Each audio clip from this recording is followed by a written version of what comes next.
vous remercie à nouveau pour votre présence et je vous souhaite une excellente conférence. Je laisse désormais la parole à Monsieur Ben Kouarbi. Merci. Merci. Merci Yann. Merci Ali.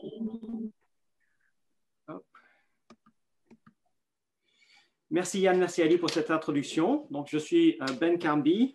Mon but aujourd'hui est de vous parler un petit peu de certaines questions qui nous préoccupent beaucoup ici aux États-Unis, en particulier la question de la valorisation des brevets et l'impact qu'ont eu certains développements législatifs et jurisprudentiels sur cette valuation.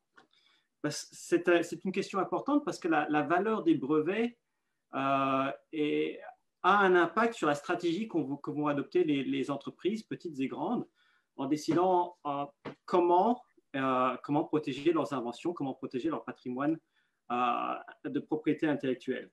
Et évidemment, si un brevet n'offre que peu de protection pour ses inventions, on n'a que peu de valeur, il faut se poser la question, est-ce que le jeu en vaut-il vraiment la chandelle?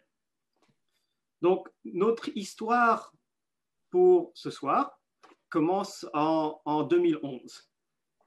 Et en 2011, nous avions vu déjà une décennie caractérisée dans le monde des brevets par une vague croissante de contentieux initiés par les trolls.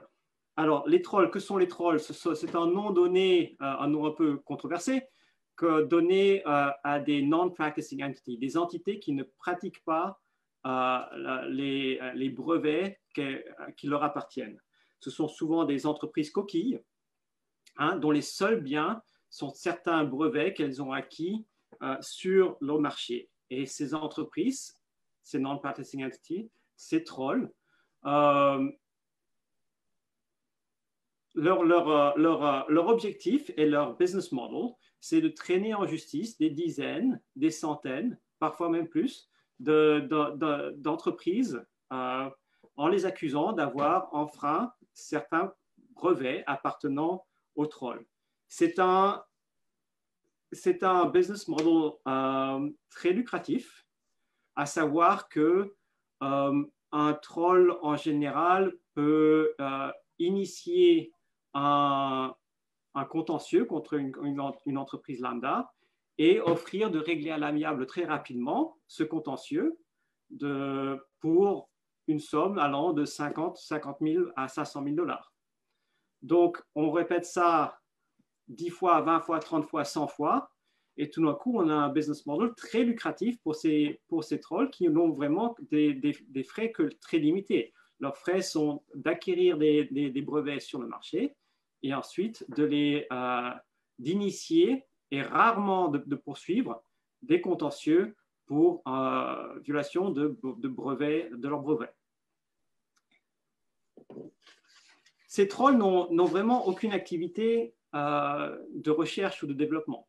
Leur seul modèle, c'est patent assertion, c'est l'assertion de brevets contre les entreprises dans le marché, en général des entreprises technologiques. Alors, pour vous donner une idée de l'étendue de cette question, en 2011, il y a eu 2600 procès initiés par des trolls contre des entreprises technologiques aux États-Unis. 2600 procès. Alors, c'est très difficile de quantifier exactement ce que ça coûte à l'industrie américaine ou ce que cela coûte au marché américain d'avoir cette activité de non-practicing entities. Mais on estime que l'impact sur le marché, l'impact sur le marché américain, en 2011, était de l'ordre de 29 milliards de dollars. C'est une approximation. Évidemment, nombre de ces règlements à l'amiable sont confidentiels, donc on ne sait pas exactement combien d'argent change de main dans toutes ces transactions. Mais c'est un problème, c'est un phénomène conséquent. Je ne veux pas offrir d'opinion quant à la valeur du business model de troll, c'est ce que c'est, mais c'est un impact vraiment conséquent sur le marché. Alors, quelle est la solution ici, ou quelle fut la solution proposée en 2011? Voilà, tada, la solution, c'était que le président Barack Obama a présenté et signé le American Invents Act. Le American Invents Act, c'est un statut fédéral à plusieurs objectifs. Le premier objectif était vraiment d'essayer d'harmoniser le système de brevets américain avec les systèmes internationaux. Le deuxième était de rendre l'agence américaine du United States Patent and Trademark Office, donc l'agence qui régule les brevets et les marques au niveau fédéral aux États-Unis, de la rendre financièrement indépendante. Et troisièmement, et de manière plus importante pour cette discussion, c'était d'améliorer la qualité des brevets sur le marché. La perception était qu'il y avait trop de brevets sur le marché qui étaient de piètre qualité et qui étaient utilisés par certaines entités, dont les trolls, à but néfaste. Alors, quelles étaient les mesures exactes de l'American Invents Act? Et donc, je résume parce que, évidemment, c'est un statut assez étendu qui couvre de nombreuses pages, mais les trois impacts principaux que je vais vous souligner ce soir sont: un, on s'est harmonisé avec le système international quant au brevet et la date de priorité des brevets. La date de priorité du brevet est maintenant la date du dépôt du brevet à USPTO. Dans l'ancien système, c'était la date d'invention, un système donc beaucoup plus difficile à réguler parce que la date d'invention d'une certaine invention est assez difficile à déterminer. Il y a beaucoup de discovery, d'échange d'informations qui est nécessaire pendant un procès pour déterminer quelle est cette date. Avec la date du dépôt, c'est formel, c'est une date qui est claire pour l'USPTO et pour tous les participants du marché, et c'est un système qui est plus en ligne avec le reste du monde. Le deuxième changement principal, c'est que l'USPTO peut maintenant établir ses propres honoraires pour l'obtention de brevets. Et le plus important pour nous, c'est que l'American Invents Act a introduit le PTAB, le Patent Trials and Appeals Board. Et qu'est-ce que c'est que le PTAB? C'est essentiellement un outil quasi-judiciaire, c'est-à-dire que c'est comme un petit tribunal au sein de l'USPTO qui préside sur l'appel des décisions de certains examineurs de l'USPTO et qui préside sur certaines procédures qui permettent à des tierces parties de tenter d'annuler certains brevets. Donc, si j'ai un brevet aux États-Unis et que je décide qu'un compétiteur est en train de l'enfreindre, je peux aller initier une procédure devant un tribunal fédéral et la partie adverse va essayer d'invalider mon brevet devant le tribunal fédéral. La partie adverse a maintenant, après la IAA, aussi l'option d'aller devant le PTAB et essayer d'annuler mon brevet devant le PTAB. Donc, c'est un système parallèle c'est un système parallèle disponible pour les parties cherchant à invalider certains brevets. Donc, quelles sont les caractéristiques principales pour notre discussion? L'outil principal qu'on utilise devant le PTAB s'appelle le Inter-Parties Re-Examination. Donc, c'est une réexamination d'un brevet qui a été issu par l'USPTO. Et donc, si je suis une partie défenderesse dans un contentieux devant un tribunal fédéral, je peux aller devant l'USPTO et dire, écoutez, voici le brevet qu'on m'accuse d'enfreindre. Ce brevet devrait être invalidé parce qu'il est anticipé par une autre invention ou parce qu'il est obvious, il est évident. L'invention qu'il décrit est évidente quand on regarde ce qui se faisait auparavant. Donc, c'est un nouvel outil pour invalider les brevets et c'est un outil qui est très, très, très rapide, ou du moins au niveau américain, dans l'optique américaine, qui est très rapide. C'est-à-dire que si j'initie une procédure de Inter-Parties Re-Examination, dans 18 mois, au plus, dans 18 mois, j'aurai une réponse du USPTO qui va décider si oui ou non l'USPTO va invalider le brevet en question. Alors, 18 mois, je ne sais pas comment ça se compare au système français, mais dans un système américain, c'est très rapide parce que quand on regarde les statistiques pour les tribunaux fédéraux américains, on voit que quand on initie un procès dans un tribunal fédéral américain dans une affaire de brevet, on n'aura pas d'audience finale pour au moins 2,5 jusqu'à 4 ans, donc 2 ans et demi jusqu'à 4 ans. L'inter-parties re-examination nous permet d'obtenir une décision sur la validité du brevet en 18 mois. OK? Alors, c'était un nouvel outil pour invalider les brevets, donc il y a nécessairement eu un impact sur la valeur des brevets sur le marché. À cela s'ajoute une décision importante de la Cour suprême en 2014. La Cour suprême des États-Unis en 2014 a décidé un dossier dont le nom fait encore frémir les praticiens du brevet aux États-Unis, et ce dossier s'appelle Alice. En particulier Alice versus CLS Bank. Et le dossier Alice se penchait sur la question de la brevetabilité d'une invention. Qu'est-ce qui rend une invention brevetable? Alors, les règles de base de la brevetabilité aux États-Unis sont, j'imagine, un peu les mêmes que celles que vous avez en France. On ne peut pas breveter les lois de la nature. La gravité, par exemple, pas brevetable. On ne peut pas breveter les phénomènes naturels, la rotation des planètes, d'autres phénomènes équivalents, les marées. On ne peut pas breveter les idées abstraites, les concepts intellectuels abstraits, les processus mentaux, et on ne peut pas breveter les mathématiques. Donc, il y a des grosses catégories qui sont reconnues comme étant pas brevetables. Dans Alice, la Cour suprême a introduit un nouveau concept, et le concept était le suivant.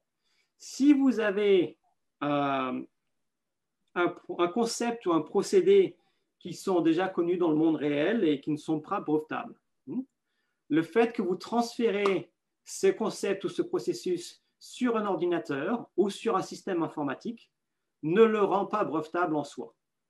Okay? Le transfert sur un support informatique en soi ne rend pas une invention brevetable.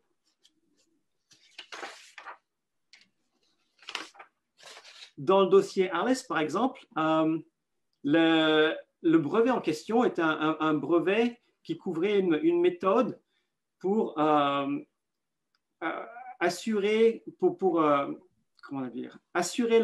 certaines transactions électroniques. Le problème avec certaines transactions électroniques, c'est qu'une partie peut accomplir sa portion d'une transaction, mais n'a pas nécessairement une garantie que l'autre partie le fera de même. Donc, le brevet introduisait un système, une idée, qu'on peut introduire une tierce partie à cette transaction qui reçoit l'argent d'une partie et qui reçoit confirmation de la performance de la deuxième partie. Et après avoir reçu ces deux apports, peut finaliser la transaction. La Cour suprême a déclaré, écoutez, non, ça, c'est un concept très connu dans le passé, c'est un concept d'arbitrage très connu dans le passé. Oui, vous avez introduit ce système, cette mécanique sur un support électronique, c'est bien, mais ce n'est pas assez. Cela, en de soi, ne rend pas votre invention brevetable. Alors, voilà les deux gros développements. On avait l'introduction du PTAB et les Inter-Parties Re-Examination qui nous permettent d'attaquer la validité de certains brevets dans un nouveau forum. Et la Cour suprême en 2014 qui a introduit cette idée de ce nouveau concept de brevetabilité et qui explique qu'il y a possiblement nombre d'inventions, nombre de brevets relatant à l'informatique qui en fait possiblement couvrent des inventions qui ne sont pas brevetables. Alors, quel est l'impact du PTAB, l'introduction du PTAB et l'impact de Alice ensemble? L'impact a été vraiment relativement, ça a été franchement un carnage pour un certain type de brevet sur le marché américain. Quand on regarde les statistiques du PTAB, l'année après l'introduction du PTAB, 69% des brevets qui ont été présentés au PTAB dans une Inter-Parties Re-Examination ont été annulés. C'est-à-dire que si je suis compagnie lambda, j'ai été traîné en justice parce qu'on m'accuse d'enfreindre un brevet, je vais au PTAB, j'initie une Inter-Parties Re-Examination. Dans presque 70% des cas, cette première année, j'ai pu annuler le brevet que j'ai été accusé d'enfreindre. Donc, 69% des brevets ont été décimés devant le PTAB de cette première année. De manière équivalente, la nouvelle décision de Alice a permis à de nombreux tribunaux, très tôt dans une nouvelle procédure, d'accepter des motions qu'on appelle des Alice Motions, c'est-à-dire des motions de la partie défenderesse suggérant que le brevet qu'ils ont été accusés d'enfreindre ne couvre une invention qui n'est pas brevetable sous Alice. Et cette première année après Alice, 68% de ces motions ont été successful, ont été, Pierre-Emmanuel, je ne trouve pas mes mots, ont rencontré un certain succès. Donc, le résultat, donc, c'est que cette première année, tout d'un coup, et dans les années suivantes, la valeur des brevets, et en particulier la valeur des brevets informatiques, qui représentent une partie de plus en plus importante des brevets actifs sur le marché américain, a chuté dramatiquement. Cela s'est reflété dans plusieurs aspects. D'abord, dans un aspect très simple et objectif, le prix moyen d'un brevet a baissé dramatiquement parce que les parties se sont rendues compte qu'il était maintenant de plus en plus difficile de faire survivre ces brevets aux décisions d'Alice et au PTAB. Le marché des ventes et des acquisitions de brevets a chuté dramatiquement pour la même raison. Mais ça aussi, ces décisions et ces développements ont aussi eu un impact sur la façon dont certaines compagnies commencent à penser à la façon dont elles protègent leur propriété intellectuelle. Si vous êtes une start-up française, une start-up américaine, il y a certains avantages à obtenir des brevets, au moins obtenir un brevet. Ça aide pour la levée des fonds, ça aide pour être pris un peu plus au sérieux. Mais il faut bien se poser la question, à quoi ça me sert de façon tangible, de façon concrète? Et la réponse est probablement pas à grand-chose, pour deux raisons. Un, si un compétiteur enfreint mon brevet, ça va me coûter des millions de dollars pour le traîner en justice. Et ces millions de dollars, même si je les ai, si j'ai levé beaucoup de fonds, même si je les ai, ces millions de dollars, je vais probablement pas les donner à mon avocat, je vais essayer d'investir ces millions de dollars dans le développement de ma compagnie.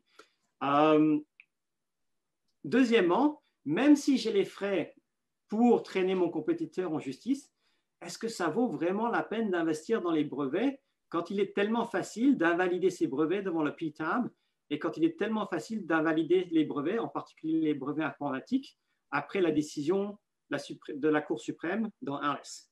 Alors, beaucoup d'entreprises, petites et moyennes en particulier, commencent à décider, écoutez, finalement, ça ne vaut pas la peine d'investir des milliers de dollars pour obtenir des brevets parce que je ne peux pas en servir par la suite. Ça ne va pas m'être utile par la suite. Peut-être qu'il me serait plus utile d'avoir recours à d'autres formes de protection, en particulier les formes de protection qui concernent le secret des entreprises, le secret des affaires, trade secrets aux États-Unis, qui vont me donner plus de protection pour mon invention dans le long terme et à moindre coût. Donc, c'est là, au tournant de 2019 ou 2020, c'est là où on en était. on a maintenant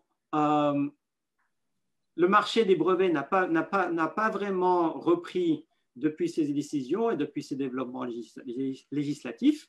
Le prix des brevets reste très déprimé et les brevets, en particulier les brevets informatiques, restent très vulnérables sur le plan de ALES et devant le PTAB. Mais en 2020, grand coup de tonnerre, la Cour suprême, j'ai mis 2021 sur la slide parce que la décision viendra en 2021, mais en 2020, la Cour suprême décide d'accepter le dossier Artrex. Alors, petit disclaimer, notre cabinet représente Artrex dans ce dossier, mais les opinions sur ce dossier ne sont que les miennes et pas celles du client. Et puis voilà. Donc, dans le dossier Artrex, tout d'un coup, le PTAB est remis en question. Grand coup de tonnerre dans le monde du brevet aux États-Unis. La question présentée est: est-ce que les juges du PTAB, est-ce que les juges de cet organisme quasi-judiciaire ont été nommés et mis en position d'une manière qui est conforme à la Constitution fédérale des États-Unis? Hein? Et si la question est non, des juges n'ont pas été appointés ou n'ont pas été nominés de façon constitutionnelle, quelle est la solution? Est-ce que cela signifie la fin du PTAB? Ou est-ce qu'il y a un moyen de sauver la mise et de trouver une alternative pour sauver le PTAB et tout en réglant la question constitutionnelle? Alors, on ne connaît pas la réponse encore. La réponse, on l'aura en 2021. Mais en effet, c'est une question qui est vraiment primordiale pour le monde des brevets américains, parce que s'il n'y a plus de PTAB, tout d'un coup, une avenue principale pour l'invalidation de brevets à grande échelle disparaît du marché américain. Et tout d'un coup, on a un landscape, un paysage sur le plan des brevets américains et en particulier sur le plan du contentieux américain, de brevets américains, qui est complètement différent. Donc, à l'an prochain, pour la réponse sur Arthrex, tous les praticiens du brevet aux États-Unis ont leur œil sur cette opinion-là, et on verra ce que la Cour suprême, avec ses nouveaux membres, en fera. Avec ça, Yann, Ali et Pierre-Emmanuel, je vous passe la parole. Merci beaucoup, Monsieur Ben. Pour l'instant, il n'y a aucune question. Alors, je laisse la parole à Monsieur Pierre. Moi j'ai une question. Ah. Ben, tu peux arrêter le partage d'écran ou vous continuez avec Pierre-Emmanuel? Non, je change tout ça tout de suite. Hop. Ok. Non, j'ai une petite question, puisque tu parles effectivement de l'impact législatif, de l'impact jurisprudentiel sur la valeur des brevets et finalement sur la baisse de cette valeur des brevets. En fait, moi, ma question est quand même connectée à cette baisse des brevets. Est-ce que la crise sanitaire qu'on traverse emporte des conséquences sur, entre guillemets, le marché des brevets actuellement? C'est-à-dire, est-ce que vous avez noté déjà en termes d'activité une baisse des dépôts, ou est-ce que tu penses que ça va se faire à rebours, c'est-à-dire que finalement, là, on est dans le traitement des demandes de brevets qui avaient déjà été opérées avant la crise sanitaire, et auquel cas, est-ce que tu penses qu'il va y avoir un impact, et auquel cas, est-ce que c'est un impact général ou est-ce que ça sera secteur par secteur? Alors, je n'ai pas les statistiques, donc ma réponse est basée sur quelques data points de conversation avec des praticiens. Mon impression est que ça n'a pas vraiment impacté le volume de dépôt, ni vraiment le volume de transactions. Par contre, ça a un gros impact en ce moment au niveau des tribunaux fédéraux, parce que les tribunaux fédéraux continuent à accepter les dépôts et à avancer les dossiers jusqu'au niveau de l'audience finale. Et là, il y a certains juges qui ont persévéré, en particulier au Texas, qui ont persévéré, qui ont fait des procès de brevets devant des jurys. Et ce qu'on a vu, c'est que ce sont devenus des super spreader events avec beaucoup de cas de coronavirus qui en découlent. Donc, même ces juges-là ont commencé à calmer le jeu maintenant. Donc, ce qu'on voit, c'est pas encore de ralenti, mais il est vrai qu'on va avoir une accumulation de dossiers qui sont prêts à aboutir, mais qui ne peuvent pas arriver en audience finale. Est-ce qu'il arrivera un moment, selon la durée de la crise, où cette accumulation est telle que les gens auront moins envie d'initier un brevet, d'initier un contentieux, parce que tout d'un coup, au lieu d'avoir une décision dans 1 an et demi, 2 ans et demi, 3 ans et demi, on est en train de regarder, on peut s'attendre à une décision dans 5 ans. C'est possible, mais on ne l'a pas encore vu. Okay. Moi, j'avais une question aussi, si possible, en fait, 2. Est-ce que j'ai le droit? Ah, tu as le droit, Pierre-Manuel, tu as tous les droits. Fascinant, merci pour ta présentation. J'avais 2 questions. La première, est-ce que la décision Alice et le PTAB a eu un effet sur l'argument du patent misuse? Est-ce que tu as vu cette, alors pour nos collègues et amis français, il y a une règle prétorienne qui s'est développée aux États-Unis il y a quelques années pour développer, et ça avait pris un peu d'ampleur, l'équivalent d'un abus de droit spécialisé en propriété intellectuelle qui est parti du monde des brevets qui s'était étendu ailleurs.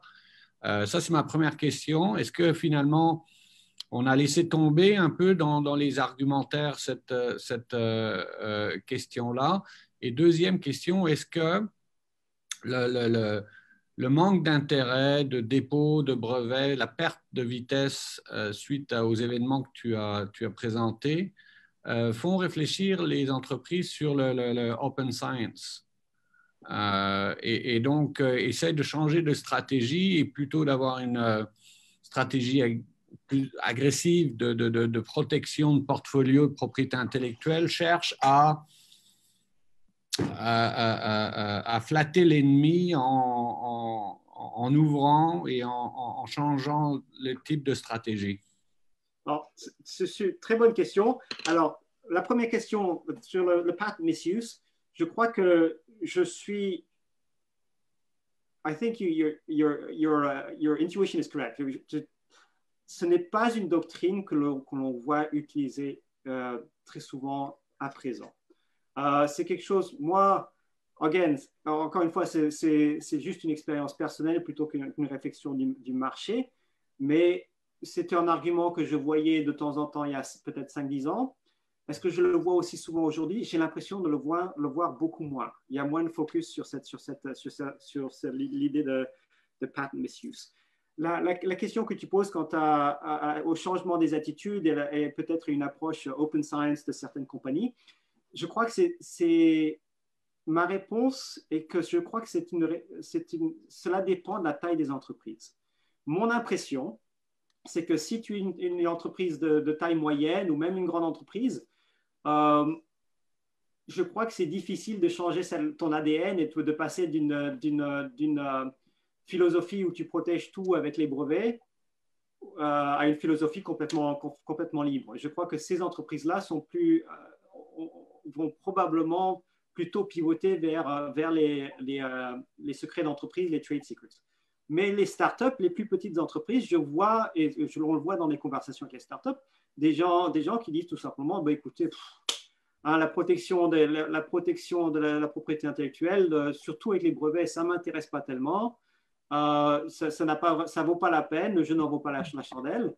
Les protections de secrets d'entreprise, je ne sais pas si vraiment ça vaut la peine non plus, parce que même si quelqu'un enfreint mon secret d'entreprise, est-ce que j'ai vraiment les moyens de les traîner en justice? Non, pas vraiment. Et donc, c'est pour ces entreprises-là, le système plus open makes a lot of sense et paraît être le meilleur.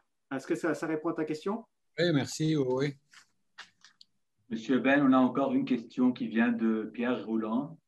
Il demande si l'America Invents Act ne défavorise-t-il pas le petit inventeur en favorisant le principe du first to file? Oui, je crois que ça a été perçu. Je crois que ça a été perçu de cette façon. Et il y a de bonnes raisons pour cela. Ça favorise un petit peu le petit inventeur. quoique la barrière financière pour faire un dépôt préliminaire pour son brevet est assez petite, surtout pour les toutes petites entités. Hein, le USPTO a des prix différents selon la taille de l'entité qui demande le brevet. Et quand on est vraiment une petite entité, un petit inventeur solo, en général, ça coûte vraiment pas trop cher d'avoir une provisional application déposée. Donc, oui, c'est une barrière supplémentaire. Oui, c'est une barrière pour les petites entreprises, mais ce n'est pas une barrière énorme, a priori. Mais c'est une bonne question. Merci beaucoup. Merci pour cette intervention. Et maintenant, excusez-moi, j'ai encore quelques questions. Je suis désolé, Ben, de te harceler de questions. En fait, tu as évoqué la protection par le secret des affaires. Alors, je sais que ce n'était pas du coup dans le scope de la présentation, mais est-ce que tu pourrais nous dire quelques mots quand même de la protection du secret des affaires aux États-Unis? Oui, donc aux États-Unis, le secret des affaires est historiquement est couvert par chaque État. Donc, chaque État peut avoir, historiquement, avait sa structure différente pour protéger le droit, les trade secrets, le droit les secrets d'entreprise. Mais dans les grandes lignes, le secret d'entreprise est que si tu as de l'information qui a une valeur économique sur le marché et que tu prends des précautions raisonnables pour protéger la confidentialité de cette information a la valeur d'un secret d'entreprise qui peut être reconnu par les tribunaux. Donc, c'est un schéma, une structure, une définition assez floue, hein, et qui va évoluer selon la nature de ton invention. Si je suis Google et que j'ai trouvé un nouvel algorithme spectaculaire qui va accomplir des merveilles, les tribunaux vont s'attendre à ce que je prenne des protections énormes pour cet algorithme. Il faut qu'il soit disponible, par exemple, sur un ordinateur qui n'a aucune connexion à l'Internet, ou qu'il soit dans une clean room, ou qu'on ne puisse accéder à cet algorithme qu'à travers des barrières biométriques et ainsi de suite. Si je suis mon petit inventeur dans mon garage, on va s'attendre à moins de ma part. Peut-être que du moment que je fais signer un non-disclosure agreement, un agrément de confidentialité à quiconque entre dans mon garage, peut-être que cela suffira pour que la Cour reconnaisse que j'ai pris des précautions nécessaires pour protéger mon invention, et donc je peux être protégé par la Cour si cette invention ou si mon information est misappropriate, est volée ou mal appropriée. Ok, merci. Et justement, alors, tu as utilisé un terme qui attire mon attention, et là, c'est plutôt une question de béotien, parce que je le suis tout autant en Europe. Mais tu as parlé d'algorithmes, et justement, quelle est la situation actuellement sur cette relation entre intelligence artificielle et brevet? Est-ce que l'USPTO s'est déjà prononcé, par exemple, sur des questions de titularité? Parce que, sauf erreur de ma part, l'OEB s'est prononcé, alors de manière assez normale, hein, assez logique, sur la titularité d'une invention qui aurait été générée par une intelligence artificielle. Et vous me pardonnerez encore une fois, parce que je ne suis pas sûr que le terme intelligence artificielle soit toujours le meilleur terme. Mais est-ce que voilà, il y a des avancées sur ce terrain-là, bon, doctrinal, je n'en doute pas, mais plutôt d'un point de vue législatif ou jurisprudentiel? Et jurisprudentiel, ça englobe évidemment les décisions administratives de l'USPTO. Alors, je t'avoue que je ne connais pas la réponse. Je ne sais pas si le USPTO, de nos jours, a pris une position si une invention par une AI a le droit à de la protection. My guess est que oui, elle pourrait obtenir une certaine protection, mais je ne connais pas la réponse formelle. Il va falloir que je regarde ça. Ok, bon, désolé, hein, je ne voulais pas te poser une colle. En théorie, on essaye toujours de rester corporate. Et j'ai une dernière question, et là, je te présente d'ores et déjà mes excuses, parce qu'on s'éloigne un tout petit peu des brevets, mais tu as évoqué les trolls américains en matière de brevets, les patent trolls, et ça me rappelle en fait un petit article de Christian Lestanc, justement, dans la revue Propriété industrielle, où il rappelait ce que c'était qu'un troll. Et en fait, ma question est la suivante: est-ce que la pratique des trolls est quelque quelque chose qui existe par ailleurs dans le domaine du droit des marques. Je pense par exemple à du trolling en ce sens où tu as des marques qui sont moyennement exploitées, voire pas du tout, on les rachète et en fait ensuite on essaye de les revendre au meilleur prix à la personne qui serait éventuellement intéressée. Pour moi, c'est une forme de trolling dans le domaine du droit des marques. Est-ce que c'est quelque chose qui existe? Oui, alors ça existe dans le droit des marques, ça existe dans le copyright aussi, dans le, quel est le mot pour le copyright en Droit français? d'auteur, copyright, c'est très Voilà. bien. Ça existe dans les deux, mais c'est moins développé et mon impression est que c'est moins développé simplement parce que les dommages et intérêts potentiels dans la plupart des affaires de marque, dans la plupart des affaires de copyright sont bien, bien moindres. Alors, on ne va jamais obtenir des règlements à l'amiable dès le début pour des centaines de milliers de dollars parce que la plupart des disputes de marque vont se régler pour beaucoup, beaucoup moins que ça. Donc, oui, ça existe. Ça prend quelle forme, du coup, les trademark trolls ou le copyright troll? Ouais, la plupart d'entre eux, ils envoient des centaines, voire des centaines, voire des milliers de cease and desist letters, comment on appelle ça, de mise en demeure, lettres de mise en demeure, et pour obtenir des petits règlements à l'amiable de 1000, 2000, 3000, 3000 dollars, dans l'espoir de... Ouais, on serait sur des signes distinctifs qui ne seraient pas exploités et on chercherait à en bénéficier malgré tout. En tout cas, il y aurait une exploitation non pas commerciale, mais simplement une exploitation judiciaire avant une éventuelle déchéance, avant une éventuelle révocation.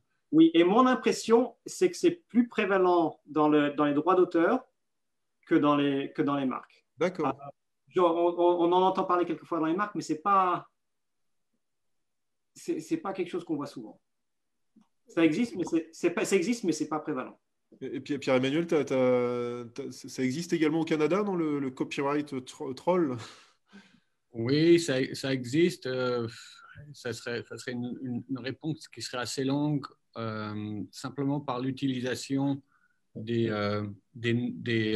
avis d'envoi d'infraction qui ont été utilisés récemment. Vous savez, on a les mêmes mécanismes en cas de déchargement illégal. Les entreprises intermédiaires ont l'obligation de relayer des avis qui sont envoyés par les titulaires du droit d'auteur pour informer l'utilisateur qu'il fait un acte illégal, etc., et qu'il se soumet à des peines allant de X milliers de dollars. Et ce mécanisme-là, qui était très peu encadré, donnait l'occasion à certaines personnes d'extorquer des fonds. Si vous ne payez pas, eh ben, on vous poursuit en vertu de la nouvelle loi de 2012 qui le permet.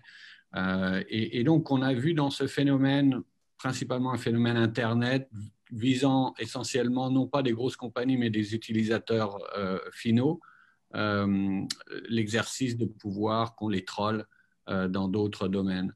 Suite à ce phénomène, il y a eu une réforme de la loi qui encadre le contenu des avis que doivent relayer les intermédiaires techniques aux utilisateurs lorsqu'il y a allégation de contrefaçon. Et désormais, c'est beaucoup plus encadré.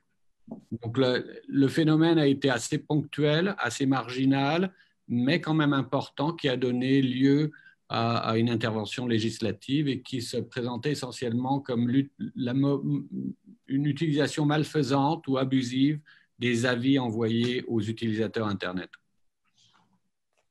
D'accord, merci. Malfaisante étant, je pense, le meilleur terme pour des trolls, évidemment.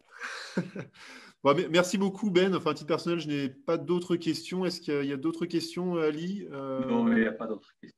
Alors, il y a une question de Marie-Sophie Bergazov dans le chat, enfin dans le question-réponse, Ben, c'est pour toi. Donc, merci pour votre excellente présentation. Petite question sur Artrex. Peut-être que je n'ai pas simplement entendu la réponse. Si la Cour suprême estime que les juges du PTAB sont nommés de manière inconstitutionnelle, que se passe-t-il? Toutes les affaires du PTAB doivent faire l'objet d'une judicial review, d'une annulation des décisions. Merci. Alors, c'est une très bonne question. Et la réponse est on ne sait pas. On ne sait pas. Et on ne va probablement pas arriver à cette question-là parce que, et encore une fois, ce n'est pas une opinion du cabinet, c'est une opinion personnelle seulement. la solution la plus probable, c'est que la Cour suprême va trouver un moyen de sauver le PTAB parce que personne ne veut. Parce que les conséquences d'une annulation de PTAB, c'est que ça va donner naissance aux questions que vous venez de poser. Ben, qu'est-ce qu'on fait?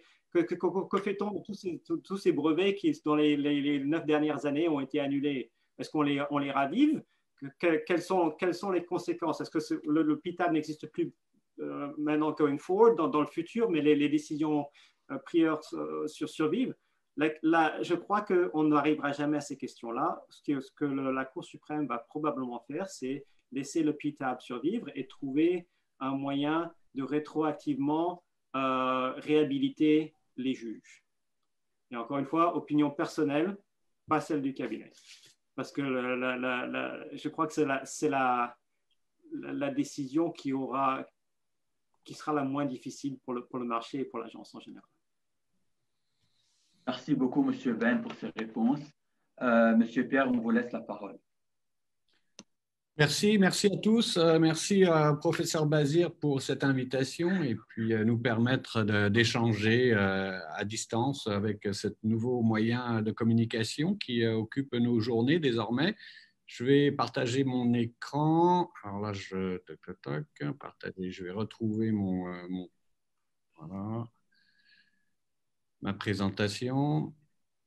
Alors, je vous amène, quant à moi, sur le terrain principalement du droit d'auteur, des récentes réformes qui ont occupé les juristes au Canada, avec comme point d'orgue un ensemble de rapports qui a été remis en 2019 qui était destiné à faire une révision de la loi de modernisation du droit d'auteur canadien qui a eu lieu il n'y a pas très longtemps en 2012 et qui permet d'aborder certaines questions modernes. Plus précisément, et pour rendre les choses un peu plus ludiques, je vous amène d'abord sur le terrain de l'utilisation équitable. Pourquoi? Parce que le droit canadien est particulièrement intéressant. C'est un peu le point de rencontre entre les traditions continentales et la tradition anglo-saxonne ou de common law. Et vous allez voir que le droit canadien est fortement inspiré du droit américain, mais le combat qui sévit entre la rencontre de différentes traditions, celle du droit d'auteur, celle du copyright au Canada, a pris une allure particulière ces dernières années et on peut certainement dire qu'il y a une forme de bataille rangée désormais qui va jusqu'à teinter les rapports entre universitaires et spécialistes. Il y aurait les tenants d'une déréglementation ou d'une version utilitariste de copyright du droit d'auteur canadien et il y aurait les tenants d'une perception peut-être plus continentale, plus centrée sur l'auteur, l'artiste, qui émane d'une philosophie plus française du droit d'auteur. Et donc, il y a une forme de rivalité accrue ces dernières années et qui se joue sur des points de débat, de controverse, et notamment sur l'existence et l'ampleur des exceptions au droit d'auteur et l'exception principale chez nous, c'est l'exception d'utilisation équitable qu'il ne faut pas confondre avec celle de fair use. Elle s'en rapproche, mais elle est différente. Alors, en guise d'introduction, je vous amène sur une affaire qui nous a fait tous assez rire et qui nous a bien occupés. C'est une affaire qui met en scène Tommy Wiseau, qui est célèbre ou tristement célèbre pour être le producteur et réalisateur d'un des pires films jamais produits dans l'histoire du cinéma, qui s'appelle The Room et qui a eu également qui a été repris par DeFranco et Seth Rogen en Amérique du Nord, The Disaster Artist, qui a fait un succès. Et donc, c'est un film qui a été produit et réalisé en 2003, qui est sorti en 2003 et qui était si mauvais que dans les années qui ont suivi sa sortie, il est devenu un véritable culte. Donc, les gens se regroupaient pour visionner ce film. Et cette affaire, le film The Room, est venu jusqu'au Canada car un réalisateur canadien a décidé de faire un documentaire sur The Room et notamment Tommy Wiseau, son producteur-réalisateur. Le réalisateur canadien, M. Harper, était fasciné par l'attraction qu'avait suscité ce film. Encore une fois, il y a eu un remake américain et donc cette célébrité non attendue pour un film absolument catastrophique en termes de qualité. Le film a coûté 6 millions et la blague est qu'il n'en vaudrait pas plus que 6 $. Donc 6 millions versus 6 $ quant à l'appréciation qualitative du film. Et cette affaire nous amène donc sur le terrain de l'utilisation équitable. Le documentaire reprend une portion assez importante de l'œuvre originale, 69 extraits, 7 minutes. Si on a le temps, je vous passerai quelques extraits du film pour vous rappeler, pour ceux qui connaissent déjà ou pour ceux qui ne l'ont pas vécu, à quel point ce film est mauvais et étonnamment ou surprenamment mauvais. En fait, on est fasciné et littéralement absorbé par ce film. Donc 7 minutes, 69 extraits et toute la discussion dans cette affaire tourne autour de l'utilisation équitable. Il y a une disposition générale dans la loi sur le droit d'auteur qui n'est pas celle que vous voyez à l'écran. Il y a une disposition générale d'utilisation équitable avec certaines activités principales que nous verrons tout à l'heure, notamment l'éducation, la parodie. Et vous avez une série en dessous, l'article 29 principal, vous avez une série dont l'article 29.1 que vous avez ici, qui est plus spécifique. Et pourquoi elles sont plus spécifiques? Elles sont spécifiques parce qu'elles exigent ce qui d'ordinaire n'est pas exigé pour l'utilisation équitable, c'est la mention de la source et la mention du nom de l'auteur, notamment lorsqu'il s'agit d'une utilisation au titre d'un rapport, de critique, de compte-rendu. Et encore une fois, c'est cette disposition qui est traitée dans l'affaire The Room Full of Spoons, qui est le nom du documentaire. Je vais vous expliquer pourquoi ce titre. Toujours est-il que l'affaire est relativement simple. Il y a emprunt de manière assez substantielle de l'œuvre première, encore une fois, beaucoup d'extraits, et on discute sur la qualification de cet emprunt. Est-ce que c'est un emprunt qui est fait à des fins de critique ou de compte-rendu? Finalement, est-ce que le documentaire rentre dans la catégorie prévue à l'article 29.1?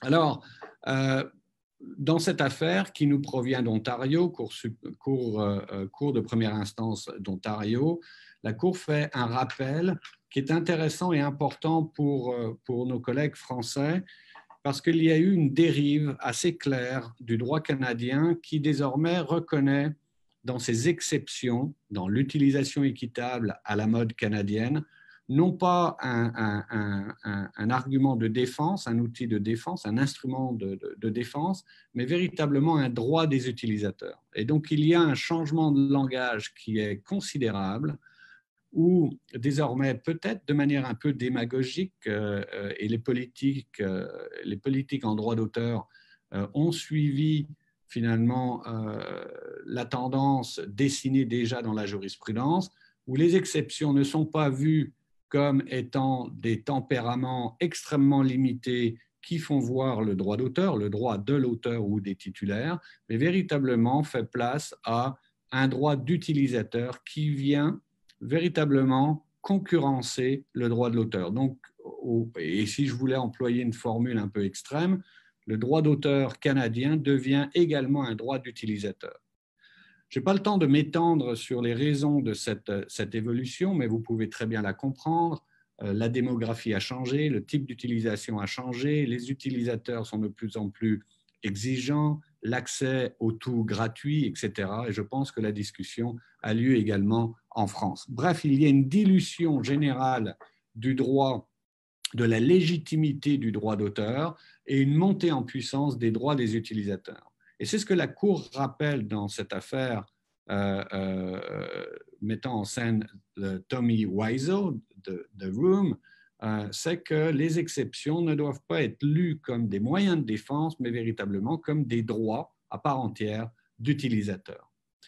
Et ce qui est intéressant, c'est que le droit canadien de l'utilisation équitable n'a pas vécu de grands changements, de grands bouleversements dans sa structure législative. On parle toujours de notion d'utilisation équitable. Par contre, quant à sa mise en œuvre, on a littéralement importé les critères qui sont utilisés pour traiter du fair use aux États-Unis. Dans une affaire très connue de 2004, la Cour suprême du Canada, en interprétant les dispositions sur l'utilisation équitable, de fair dealing à la canadienne, a transposé les critères, et vous les avez ici, les 6 critères qui sont utilisés par la Cour suprême et le droit américain pour décider si un emprunt rentre dans le domaine du fair use aux États-Unis et rentre dans le domaine de l'utilisation équitable au Canada. Alors, c'est assez surprenant parce que finalement, les cours canadiennes s'alignent sur la méthode américaine. Et donc, ceci depuis 2004. On aurait eu cette discussion avant 2004. On aurait eu affaire à un tout autre style d'argumentaire dans la décision, dans l'opinion judiciaire. Alors ici, de manière assez rapide, eh bien, vous voyez, on s'aligne sur le droit américain, on examine le but de l'utilisation. Dans ce cas, il s'agit d'un documentaire. It was not for commercial purpose, but simply to make a documentary.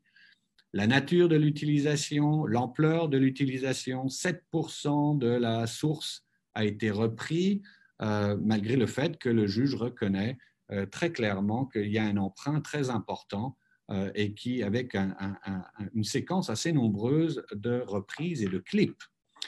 Solution de rechange, est-ce qu'il y a une solution de rechange? Non, et la Cour insiste ici sur la solution de rechange en indiquant Tommy Wiseau refuse toute licence, toute autorisation. Il n'y a aucun moyen d'avoir accès au matériel, quand bien même vous voudriez lui demander l'autorisation. Il y a un refus systématique. Et la raison pour ce refus, c'est la construction d'un mythe autour de Tommy Wiseau. Dès lors qu'il a compris que le film allait devenir un film culte, parce que le doublage est mauvais, les scènes sont mauvaises, les reprises, le script est atroce, est découpé et ne fait aucun sens par moment. Et dès lors qu'il a vu qu'il y avait une possibilité commerciale derrière l'exploitation de The Room, eh bien, il a décidé de créer tout un halo de mystère autour de sa personne, le lieu de naissance, etc., qu'il a dissimulé, jouant sur l'ambivalence de son personnage pour indiquer qu'il y avait quelque chose de finalement métaphysique derrière ce film qui était au départ ce que vous appelez un navet. Et donc, on continue la liste, la nature de l'œuvre, l'effet de l'utilisation sur l'œuvre première. Et pour conclure finalement et la solution était attendue, que le documentaire, qu'il soit positif ou négatif, est un espace de critique.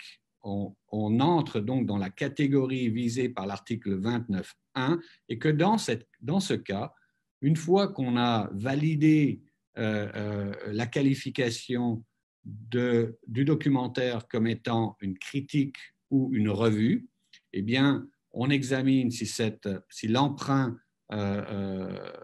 contesté est équitable et la Cour d'Ontario décide que cet emprunt est équitable. Elle décide donc en faveur du documentaire elle est relativement sévère contre Tommy Wiseau, qui avait demandé et obtenu une injonction pour interdire la sortie du documentaire au moment du film de James Franco, et donc avait coupé finalement toute possibilité du documentaire d'être exploité dans le réseau international des documentaires, et donc condamne pour accorder des dommages punitifs assez lourds, assez conséquents, 200 000 $ canadiens, et des dommages compensatoires à hauteur d'environ 1,5 million pour manque d'opportunité du documentaire, même si, encore une fois, le marché canadien des documentaires n'est pas un marché très, très lucratif. Mais encore une fois, ici, la Cour ontarienne décide de protéger l'œuvre canadienne. Alors, voilà pour l'entrée en matière, voilà pour l'amuse-bouche, si vous voulez. Sur le terrain des utilisations équitables et de l'exception canadienne d'utilisation équitable, il y a eu des changements assez remarquables. D'abord, en 2012, la disposition générale que vous voyez à vos écrans a été élargie pour intégrer de manière relativement anodine l'éducation, la parodie et la satire. C'est-à-dire que l'exception canadienne n'est pas une exception ouverte, c'est une exception qui est déterminée par catégorie de champs créatifs, c'est-à-dire qu'on a d'abord, il faut démontrer que l'on est dans une œuvre ou dans on a affaire à une œuvre à titre d'éducation ou qu'on a affaire à une œuvre parodique qui emprunte à une première œuvre, et ensuite on examine si l'utilisation est équitable. Donc il y a un test en 2 étapes qui est d'abord l'exercice de la qualification. Sommes-nous dans une des situations visées par la loi, recherche, éducation, parodie, et ensuite examen à savoir si l'emprunt est équitable ou non. Et vous avez remarqué ici, j'ai mis en rouge recherche, éducation, parodie et satire, parce que ces éléments qui auraient pu être lus de manière relativement restreinte ont donné l'objet d'interprétations très larges. Premier exemple, on est en 2012 et la Cour suprême valide l'exception d'utilisation équitable en tant que recherche, l'exercice par les utilisateurs de pré-écoute, de l'écoute préalable d'un morceau musical allant jusqu'à 90 secondes. C'est beaucoup. C'est-à-dire que l'utilisateur au Canada, désormais, peut, et les plateformes en ligne, peuvent mettre un extrait allant jusqu'à 90 secondes. Et la Cour suprême a indiqué que le fait de rechercher un morceau de musique qui vous plaît constitue de la recherche au sens de l'article 29. Si j'avais fait un test parmi vous, à savoir quelle est votre opinion, et quand je vous dis recherche, à quoi pensez-vous, vous n'auriez certainement pas imaginé que l'idée de recherche ou la notion de recherche soit étendue pour capturer l'écoute préalable. Il s'agit de la recherche commerciale ici, il s'agit du magasinage, la recherche d'objets pour un achat prévu. Donc, premier point, extension remarquable de cette catégorie de recherche. Deuxième point, utilisation de l'exception de parodie nouvellement intégrée en 2012 pour, en réalité, limiter la liberté d'expression. C'est une affaire qui est assez abominable que je vais vous présenter, cette affaire United Airlines contre Cooper Stock. Elle met en cause la compagnie américaine et un collègue de McGill qui avait décidé, suite à une très mauvaise expérience à bord de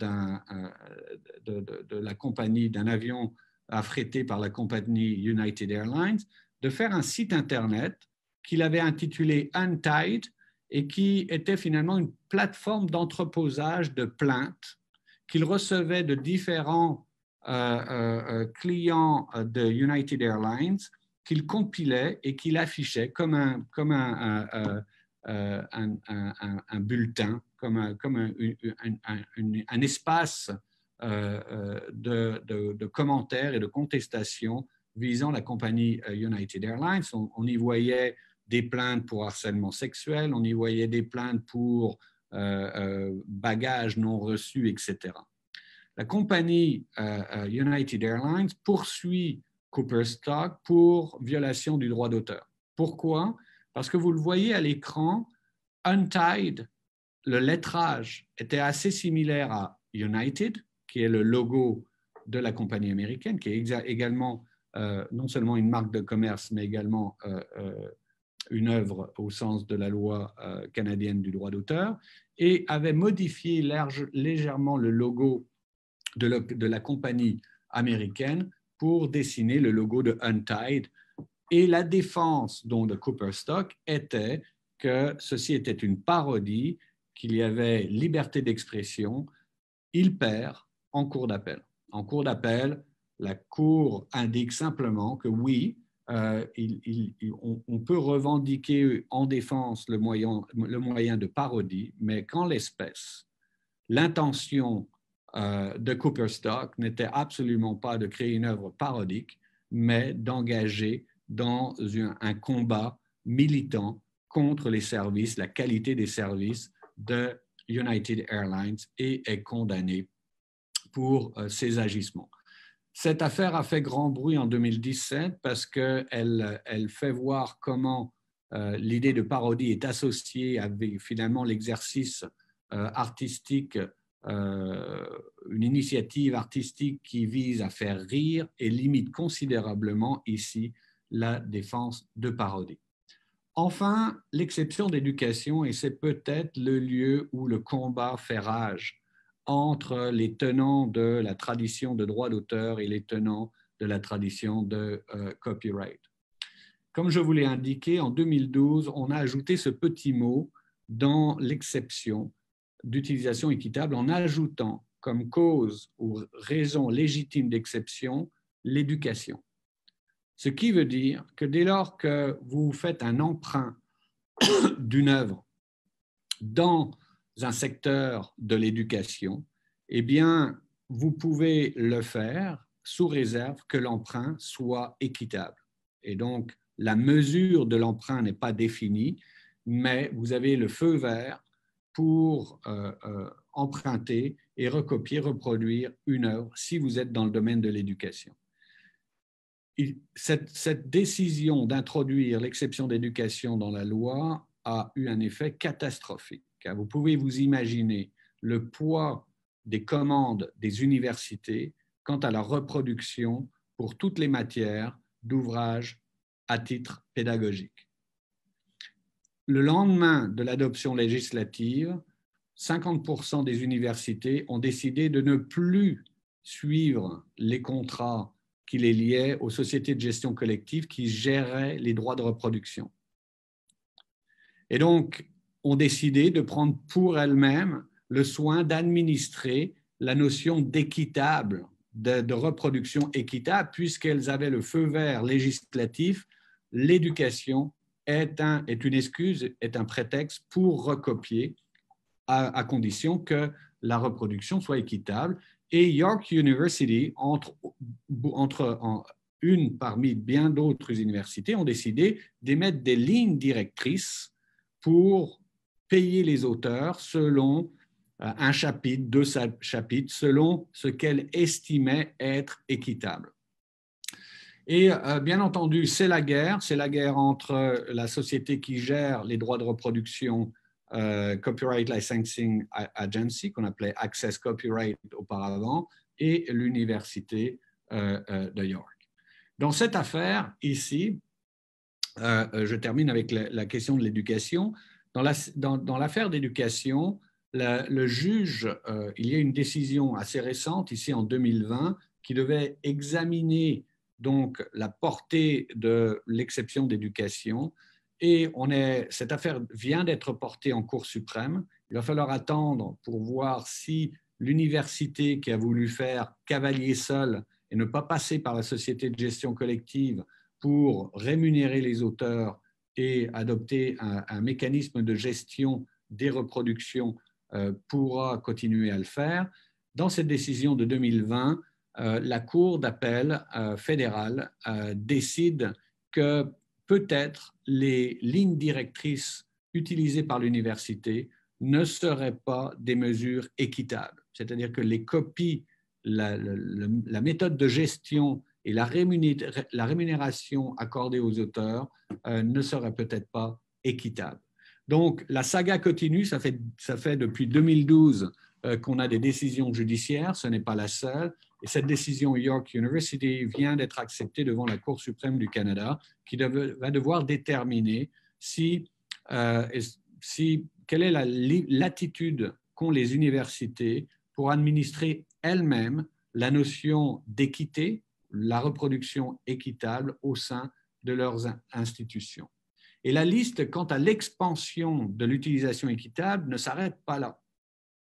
On a eu également en 2012, ce qui a fait couler également beaucoup d'encre, la clause qu'on appelle la clause YouTube, et qui est une exception générale au bénéfice des utilisateurs Internet qui peuvent reprendre au Canada n'importe quelle œuvre protégée pour l'intégrer dans des vidéos, dans des productions, dans des contenus qu'ils vont diffuser ensuite sur Internet. Donc, on parle de clause YouTube parce qu'on vise des clips qui sont faits de manière amateur et qui réutilisent du matériel protégé par le droit d'auteur. Donc, dès lors que les compagnies telles que YouTube n'interviennent pas à titre privé pour interdire la contrefaçon au Canada, en mettant en œuvre leur mécanisme de retrait qui existe à l'heure actuelle, YouTube et ailleurs, si les titulaires n'ont pas accès à ces mécanismes, encore une fois, qui sont des mécanismes de réglementation ou d'autoréglementation privée, au Canada, le réemploi pour la production de films amateurs ou de clips amateurs ou de production amateur est tout à fait légitime et a été légitimé par cette clause YouTube de l'article 29-21. Enfin, on y a fait allusion tout à l'heure, cette exception équitable qui prend vraiment des ampleurs monstrueuses et a été dénoncée comme la raison ou une des raisons de l'appauvrissement du milieu artistique au Canada. Il y a tellement de concessions qui ont été faites à l'utilisateur, en passant par le droit des utilisateurs, en allant jusqu'à la multiplication des exceptions, parodies, éducation, clause YouTube, eh bien, désormais, on se bat avec acharnement et avec cette rivalité que je vous avais présentée sur ce terrain de l'exception équitable. Un camp voulant que cette expansion de l'utilisation équitable et du nombre d'exceptions continue à augmenter, et de l'autre côté, on chercherait à restreindre ce nombre d'exceptions. Alors, de manière intéressante, il y a eu des débats sur la possibilité du Canada de modifier encore sa loi pour intégrer une nouvelle exception équitable qui serait l'utilisation d'œuvres existantes, notamment sur le web, qui seraient déjà existantes sur le web, publiées sur le web, pour nourrir et alimenter les machines d'intelligence artificielle, qui iraient finalement s'alimenter, se nourrir, s'entraîner à même les œuvres qu'elles décomposeraient en suites binaires pour ensuite faire ce pourquoi elles auraient été programmées. Et donc, il y a une proposition express, très claire, qui a été faite, qui n'a pas été encore entérinée, qui serait d'étendre l'utilisation équitable pour intégrer certaines activités de l'utilisation équitable. Deuxième acte, et je vais être plus court ici, je vous ai mentionné que l'intérêt du droit canadien, c'est d'y voir la rencontre finalement de différentes philosophies, différentes traditions. Et ces différentes traditions, cette opposition entre des perspectives, des visions de la culture et du droit d'auteur, du rôle du droit d'auteur dans la culture, est remarquable parce que division se voit même au plus haut lieu de la politique de droit d'auteur. Il y a le droit d'auteur, la politique du droit d'auteur est déterminée par deux départements, un qui est essentiellement sur les droits économiques, qui s'appelle Industrie Canada, et l'autre est une perspective plus culturelle du droit d'auteur qui est Patrimoine Canada ou Heritage Canada. Ce sont deux départements qui se partagent la gestion, l'administration et l'établissement des politiques de droit d'auteur. En 2009, elles produisent, sous la demande du gouvernement, deux rapports.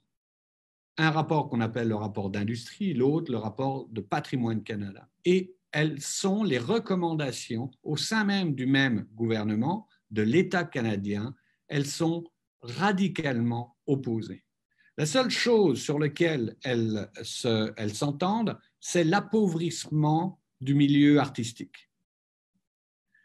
Les raisons de cet appauvrissement ne donnent pas lieu à consensus. Les uns y voient l'évolution normale du tout numérique, la montée en puissance des plateformes. Les autres voient clairement que les politiques ont haché progressivement tous les droits, et notamment l'introduction de nouvelles exceptions équitables dans le domaine de l'éducation, dont on a parlé par exemple, viennent progressivement miner le patrimoine intellectuel, le patrimoine immatériel constitué des droits d'auteur. Voilà pour vous montrer à quel point au sein du même gouvernement, les choses s'enveniment.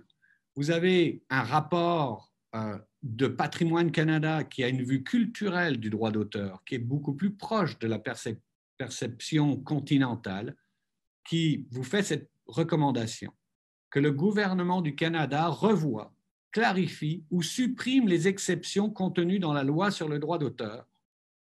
Et vous avez la proposition d'industrie qui a une vue économique beaucoup plus alignée peut-être sur un État libéral, sur une formulation libérale, que le gouvernement du Canada dépose un projet de loi pour modifier l'article 29 pour en faire une liste ouverte, c'est-à-dire adopter le fair use américain, sans qu'il y ait nécessité d'avoir à démontrer qu'on est dans le domaine de la parodie, dans le domaine de la recherche, etc., etc. Donc les choses prennent des allures considérables.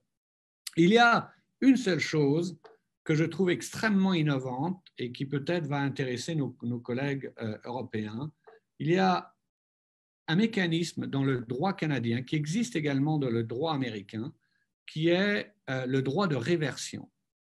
Ce droit de réversion impose une limite aux cessions de droits d'auteur, une limite qui est calculée à partir du décès de l'auteur. Au Canada, comme aux États-Unis, les cessions absolues ou à long terme ont un terme imposé par la loi.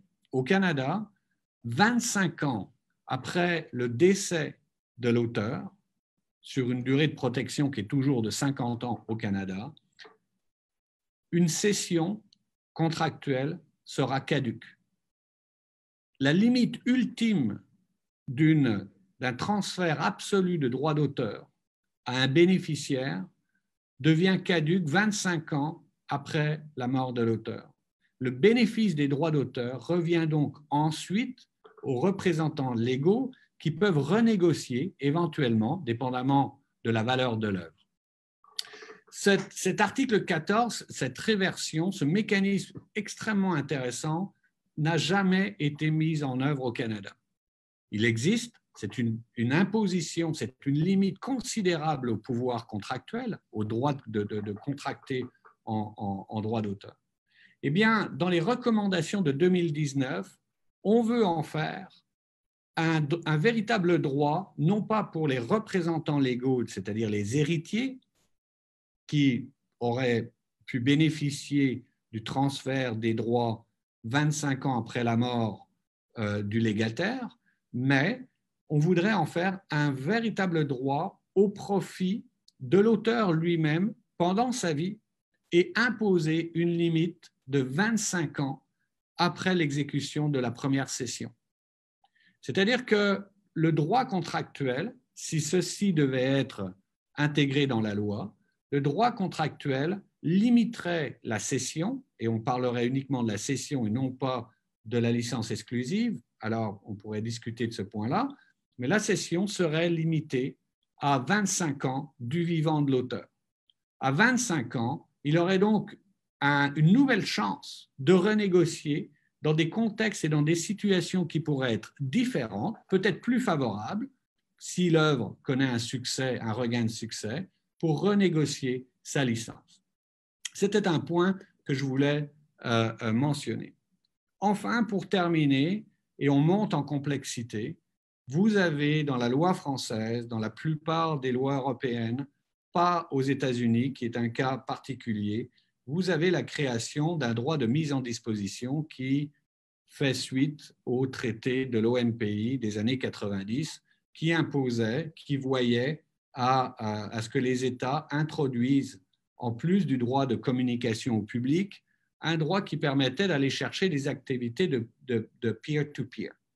Le fait d'ouvrir son ordinateur et d'avoir des œuvres qu'on pouvait aller chercher ne permettait pas d'aller chercher le droit de reproduction parce qu'il était effectué dans la sphère privée. On n'était pas certain qu'on n'empiétait pas sur la capacité des individus de faire des reproductions privées. Le droit de reproduction donc était hors course et le droit de communication pouvait difficilement s'enclencher tout simplement parce que l'œuvre était mise à la disposition et on avait du mal à lire dans cette mise en disposition un droit de communication au public.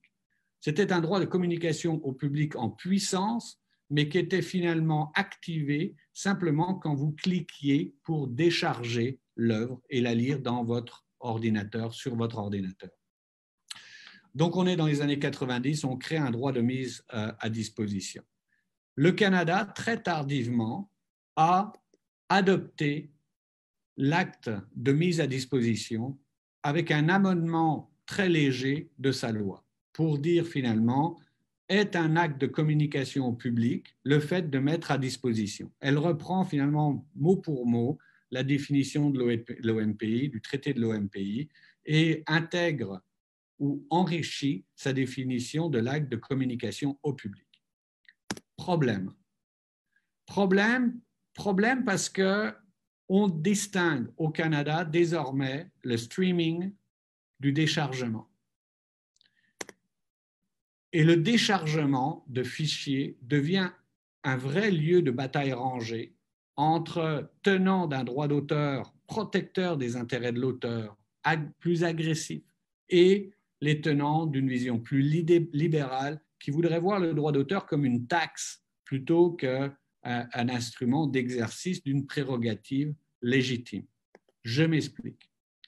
En 2012, la Cour suprême décide, alors que la disposition législative sur la mise à disposition, the making available right, n'est pas encore disposition législative. En 2012, la Cour suprême du Canada indique, dans un cas relativement simple, que le déchargement d'un fichier contenant un jeu vidéo ne met pas en cause le droit de communication au public. Quand vous déchargez un fichier qui contient une œuvre, ici la revendication était sur une musique, une œuvre musicale qui était inclue dans un jeu vidéo, quand vous déchargez le jeu vidéo, le fichier pour l'installer sur votre ordinateur, la Cour suprême est claire, ce déchargement implique uniquement des actes de reproduction, en amont, en aval.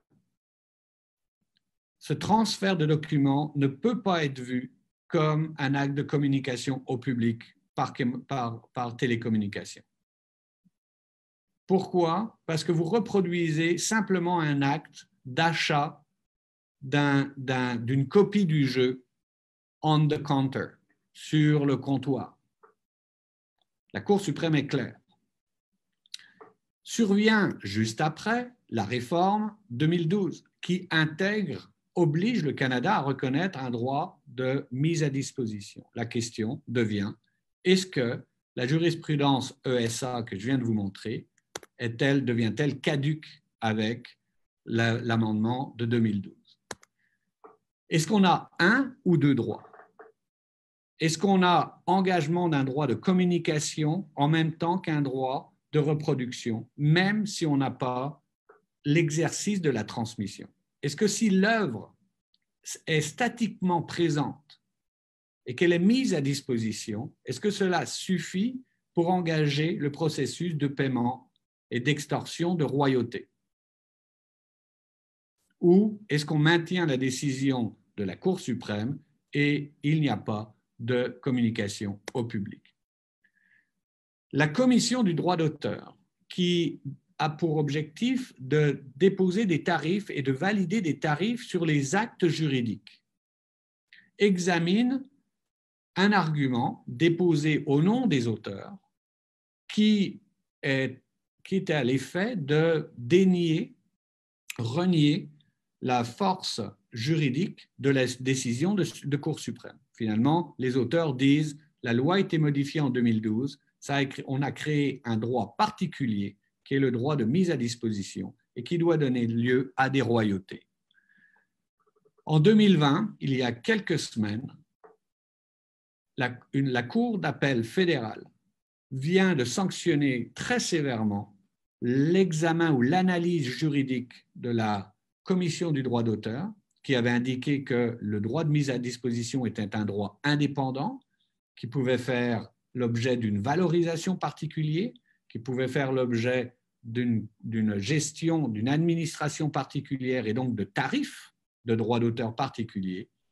Et la Cour d'appel, de manière extrêmement sévère, indique la Commission du droit d'auteur s'est trompée, il n'y a pas deux actes.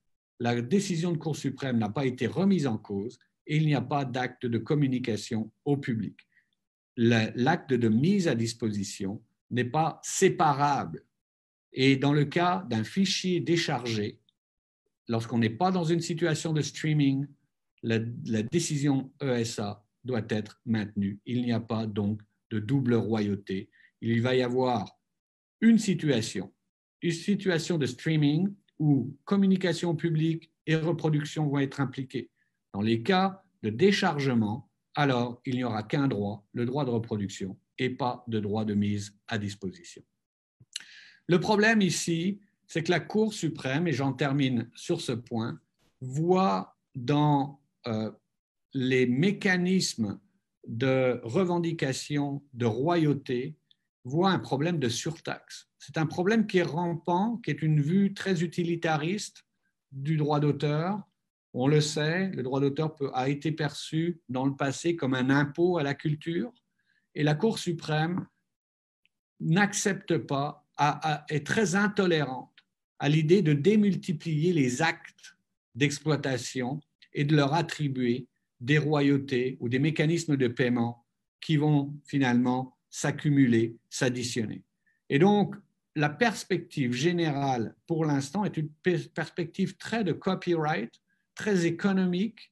La Cour n'accepte pas et finalement empiète sur le domaine des prérogatives de l'auteur et décide finalement d'éviter la multiplication, la division des actes, la division, une lecture qui ferait en sorte que des actes, des opérations physiques ou qui ont lieu sur Internet ou ailleurs donnent lieu à des prélèvements, à des perceptions de multiples droits qui complexifient grandement et qui apparaissent aux yeux de la Cour suprême, encore une fois, comme un problème de surtaxe.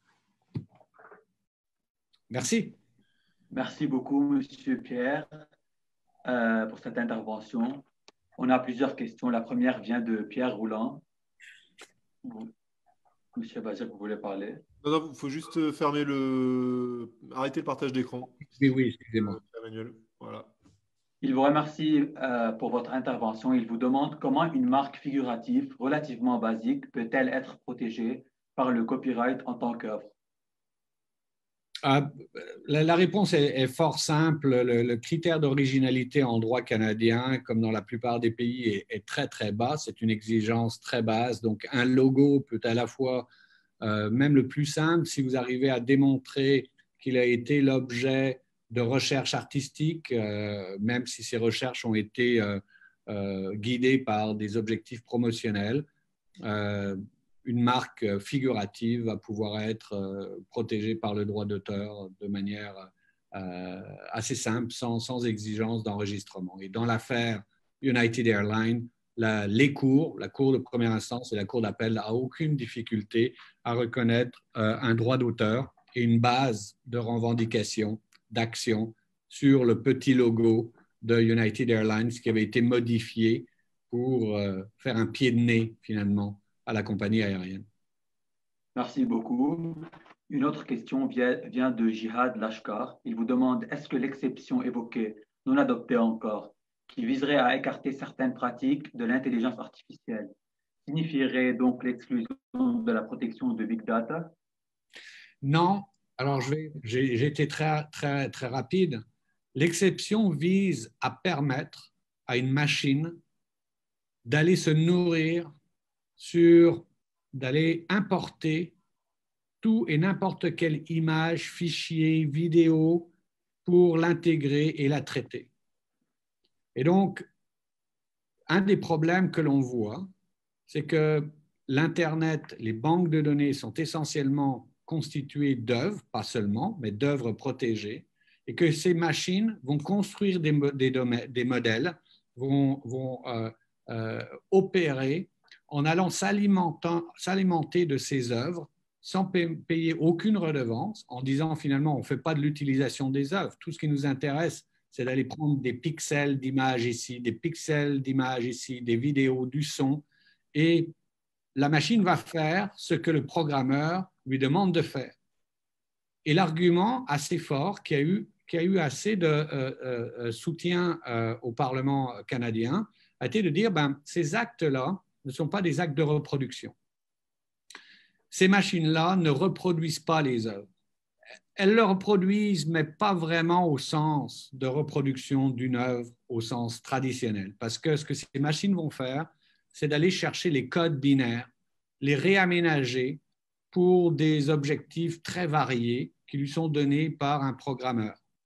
La difficulté ici, c'est que ça transforme tout le patrimoine artistique, patrimoine protégé par les œuvres, comme une espèce de ressource libre, un champ minier de ressources de données libres qui ne vont plus être protégées si cette exception va être adoptée et votée. Et donc, pour l'instant, il y a une résistance accrue parce que les auteurs se disent, écoutez, d'accord, vous dites, ce n'est pas une reproduction au sens classique du terme parce que la machine ne reproduit pas l'image en total, mais la machine va aller chercher tout le code binaire qui constitue l'œuvre. Et donc, c'est quand même moi, auteur, qui vous ai donné la matière première pour faire fonctionner votre machine. Vous ne pouvez pas, même si vous ne voyez pas cette œuvre comme une œuvre, mais vous la voyez comme un paquet de données, c'est quand même assez problématique parce que la machine, le secteur industriel de l'intelligence artificielle, va se nourrir sur le dos de producteurs de données qu'on appelle les auteurs. Mais on n'a jamais, et on n'a pas vu encore, on n'a pas traité cette question-là à partir d'une vision numérique binaire des œuvres qui sont présentes sur Internet. Donc, pour être clair, l'exception rendrait possible à tout programmeur de puiser impunément, librement, d'avoir un robot qui va faire des millions de copies à la seconde, y compris to tap into, d'aller chercher, d'aller exploiter le fond de données qui est constitué par les œuvres protégées. Merci beaucoup, Monsieur Pierre. Monsieur Yann, vous avez des questions? Ali, je vous inviterai à aller voir le Facebook Live, puisqu'il y a une ou deux questions qui ont été posées. Mais avant cela, moi, je souhaiterais déjà te remercier, Pierre-Emmanuel, pour cette excellente présentation. Tu avais promis un feu d'artifice, le challenge avait été accepté et tu as réussi. J'écoute les questions, mais en même temps, je vous amène dans les bureaux de McGill. D'accord, très bien. Allez-y, je t'écoute. Alors, ma question, en fait, là encore, c'est une question de béotien, mais tu parlais de tiraillement, effectivement, d'un point de vue, quelque sorte philosophique, entre d'un côté le droit continental et de l'autre côté le droit un peu common law, le droit anglo-saxon. Et en fait, c'est juste une question de sémiotique, de linguistique. Comment évoquez-vous en français le droit d'auteur? Est-ce que c'est le droit d'auteur, enfin la notion de droit d'auteur qui est utilisée?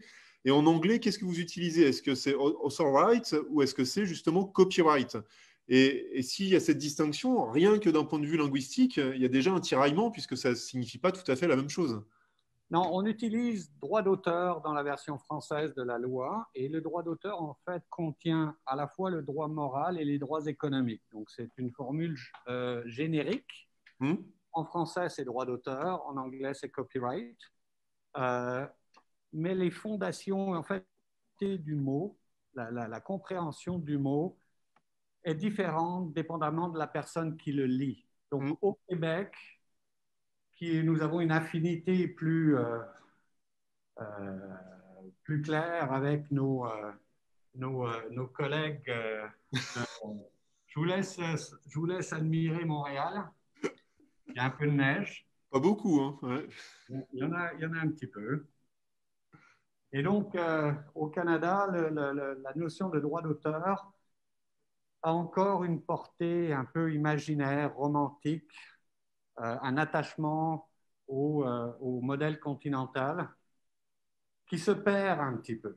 Donc, c'est essentiellement dans les troupes civilistes qui ont peut-être une compréhension plus subjectiviste, un attachement plus particulier à l'image de l'auteur artiste. La production cinématographique est essentiellement une production québécoise au Canada. Donc, il y a une communauté d'artistes qui est cousue, tissée serrée. Et donc, encore une fois, la perspective droit d'auteur continental, elle existe, elle demeure, elle survit au Québec et elle est moins soutenue dans le reste du Canada.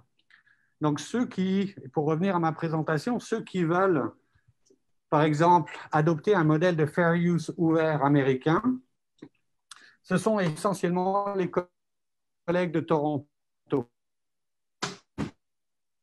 Les collègues de Toronto ont une position très ferme sur c'est le marché qui doit tout contrôler. Il devrait y avoir des exceptions très larges. Sont des thématiques qui sont portées par le droit de l'utilisateur, l'open source, le dynamisme, le mythe de l'innovation, de la circulation circulaire et amplifiée.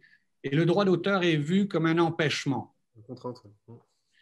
Et donc, il y a une opposition, même dans le sein dans les productions académiques, entre ces deux mondes qui ont des perspectives qui sont très difficiles à réconcilier et que l'on voit arriver et être présenté jusqu'au plus haut niveau de gouvernement au sein des instances, Patrimoine Canada, dont l'ensemble des fonctionnaires sont civilistes, sont québécois, et Industrie Canada, qui maintient finalement un agenda économique et qui écoute le chant des sirènes, qui sont essentiellement des chants libéralistes, libertaires, et avec des collègues qui sont extrêmement brillants, Michael Geist, Jeremy De Beer, qui ont une plume extraordinaire et qui nous vendent du rêve.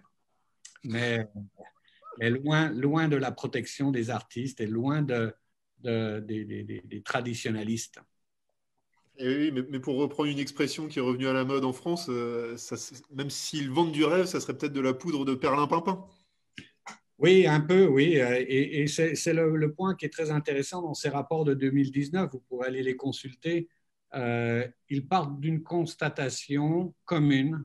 C'est l'appauvrissement intolérable du monde artistique. Et on était, en 2009, dans une situation pré-Covid. Donc, vous vous imaginez pour un pays qui est très productif, très innovateur, mais avec un tout petit marché. Le revenu essentiel des artistes était un marché relativement restreint et essentiellement des performances live. Alors, à part Drake, Justin Bieber, qui sont canadiens, je vous le rappelle, eh bien, pas beaucoup arrivent à survivre. Et je pense qu'on est, la majorité des artistes canadiens vivent sous le seuil de la pauvreté. Où ils viennent en France comme Garou, par exemple, ou Rock Voisine. Pas de commentaire. J'ai une autre question, et là aussi c'est de la sémiotique en fait. Tu as évoqué donc l'article sur les exceptions, l'usage équitable, et en fait tu as évoqué la notion de parodie et la notion de satire. Est-ce que tu pourrais expliquer finalement quelle est la distinction entre parodie et satire concrètement dans la loi canadienne? On connaît pas la distinction parce que en fait c'est très difficile à connaître la source de l'écriture législative sur ce point, parce que la modification parodie, c'était relativement sensé, mais satire, on n'a pas particulièrement de jurisprudence, on n'a pas particulièrement de littérature sur la notion de satire. Et en fait, on s'interroge un petit peu tous sur ce que voudrait dire satire. Ce que l'on essaye de comprendre, c'est que la notion de parodie implique, l'exercice d'une œuvre première qu'on tend à moquer. Donc, il y a une référence à l'œuvre elle-même. Et la difficulté de la parodie, c'était est-ce qu'on peut se réclamer de l'exception de parodie lorsque on ne vise pas l'œuvre elle-même, mais on vise un fait extérieur à l'œuvre. Et donc, on a cette distinction en droit canadien entre targeted and not targeted parody. Est-ce que l'une est plus viable que l'autre? Est-ce que l'on doit avoir une vision restrictive, c'est-à-dire qu'on est excusé si on emprunte l'œuvre qu'on attaque, mais si on emprunte l'œuvre pour attaquer quelque chose d'autre, ça ne serait pas une parodie. Et un certain nombre de commentateurs disent, ben finalement, la satire, c'est cette direction, un emprunt pour aller diriger son commentaire à l'extérieur de l'œuvre à laquelle on emprunte. Alors, ça serait, sous réserve des enseignements que nous apporterons la jurisprudence, ça serait la distinction à faire. La parodie aurait ce mécanisme interne qui limiterait son application à « il faut moquer l'œuvre dont on se sert », et la satire aurait une expansion qui serait « on peut utiliser une œuvre pour moquer quelqu'un ou quelque chose à l'extérieur de l'œuvre elle-même à laquelle on fait des emprunts importants ». Merci, M. Pierre. Merci. Il nous reste encore 2 questions. La première vient d'Inès Dauphin. Elle vous demande si ce serait possible pour vous de nous donner la définition canadienne exacte de la communication au public. C'est une notion qui ne trouve que difficilement une définition en Europe, cette dernière ayant donné lieu à de nombreux débats jurisprudentiels. Oui, alors merci pour la question. La communication au public par télécommunication a 3 éléments principaux. Il faut une transmission. Il faut une transmission au public et qu'elle agisse par télécommunication. Donc, comme en Europe, on a eu des débats sur la définition de ce que constituait un public. Est-ce que la communication par fax à une personne est une communication au public? Il y a une transmission, mais elle est faite à une personne. Elle est faite par télécommunication. Mais là, dans ce cas du fax, se posait la question du public. Alors, la Cour suprême, dans le cas que je viens d'exposer, a énoncé que dès lors que le fax était fait de manière répétée à de multiples bénéficiaires, destinataires, on est dans un cas de communication au public. Mais il y a des choses plus compliquées, comme notamment la mise à disposition. Est-ce que le fait de mettre une œuvre qui doit être transmise et que cette transmission est activée par l'utilisateur final, est-ce qu'on est dans le cadre d'une communication au public? Encore une fois, la Cour suprême, plus récemment, a laissé savoir qu'il ne fallait pas chercher midi à 14 heures, que dès lors que l'œuvre était accessible à un grand public, qu'elle était disponible, cette notion de public était validée. Donc, il n'y a pas de définition claire. Il y a certaines indications, mais ça serait trop long de vous amener dans la loi, mais c'est essentiellement la jurisprudence de la Cour suprême, essentiellement sur la notion de public, communication au public, qui a élaboré ce droit. Un dernier mot, c'est qu'on n'est pas au niveau de sophistication ou de complexité ou de contradiction que l'on peut voir avec les décisions de la Cour de justice européenne qui n'en finit plus d'essayer de clarifier ce droit de communication au public, mais on n'en est pas loin. Et le dernier événement auquel j'ai fait référence, le traitement du droit de mise à disposition, making available right, est extrêmement problématique et pose un vrai casse-tête aux juristes canadiens. Est-ce que c'est la même chose que le droit de communication? Est-ce que c'est un droit qui vit à part, qui ne nécessite aucune transmission simultanée, le fait qu'il y ait une œuvre statique à laquelle on peut accéder? Est-ce qu'elle enclenche le paiement d'une rémunération? Je crois que c'est une question sur laquelle d'autres juridictions que le Canada se posent également. Merci beaucoup. Une autre question vient d'Alban Nassab. Elle vous demande par rapport aux nouvelles mesures qui favorisent largement l'utilisateur, le consommateur, plutôt que le titulaire des droits, ne semblent pas s'appliquer seulement en droit d'auteur.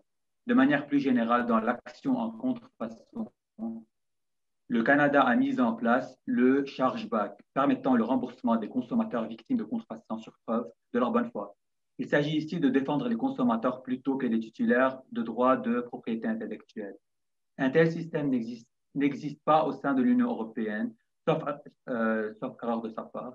Ainsi, plus largement, peut-on parler d'une différence fondamentale de la portée des droits de la propriété intellectuelle entre le Canada et l'Union européenne? C'est une question super intéressante parce que j'avais travaillé